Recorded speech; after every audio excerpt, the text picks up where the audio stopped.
Alongside hot dogs and apple pie, baseball still has its place as an American favorite. In fact, one veteran baseball writer considers the game to be a big part of American culture and history. And he joins us now this morning, Hal Bodley, and he's got a new book out. Thanks for joining us this morning, Hal. It's always my pleasure. Now, tell us, how long have you been writing about baseball? 155 years. Not really. Actually, I'm in my 56th year. You know, I started in 1958, believe it or not, in Clearwater, Florida. Arrived at spring training, and I knew everything about baseball, but then soon I found out I really didn't. That's great. And for a lot of people who don't know that he's now a Pinellas County resident, so it's glad to see that you've come back to live in the area. Right? Yeah, absolutely. Well, tell us about the title of your book, How Baseball Explains America. What do you mean by that? Well, you know, what I said, basically, I've been covering baseball for 55 years, and I feel it's so important to the American way of life. And what I tried to do was to not write a memoir or anything like that, but try to say how essential baseball is to the experience in America and the men and women who have a great love affair and the passion for the game. And it's a part of our everyday life, believe it or not. Oh, I know so many people that can talk about the players that were, you know, on the big field when they were growing up and all the way through. That you even tie politics into this. Yes, I did. Back in 1994, when baseball was on strike, President Clinton tried to end the strike in February of 1995. He called everybody to the White House for a whole day, and I'll never forget this. It was a cold February day of course, in Washington, and he had the players and the owners, and the players were taking golf lessons from him. He was walking out of the Oval Office, rolling up his sleeves and everything, trying to end this baseball strike, which has really crippled the sport. It didn't happen. But soon after that, it did happen. But the presidents get involved in baseball. They love it. Oh, I know. I know we all love it. We all love baseball. Speaking of which, of course, our hometown Rays, have to talk about that a little bit.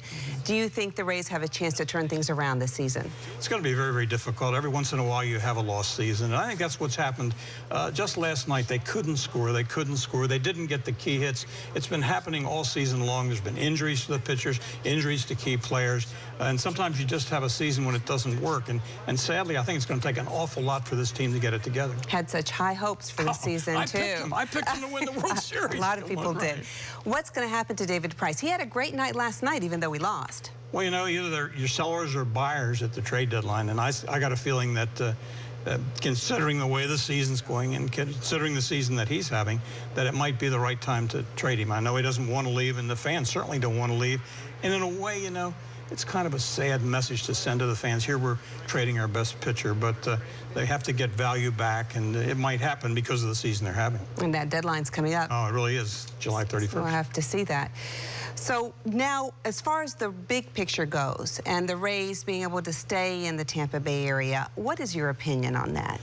Well, I think it would be really dreadful if they had to leave the area. They need a new ballpark. Commissioner Seelig talks to me frequently about that, trying to get a new stadium down here, where it should be located, and that type of thing. But and this is not going to be a very good season to make that happen because of the fact they're playing poorly, and I suspect attendance is going to go down a little bit the second half.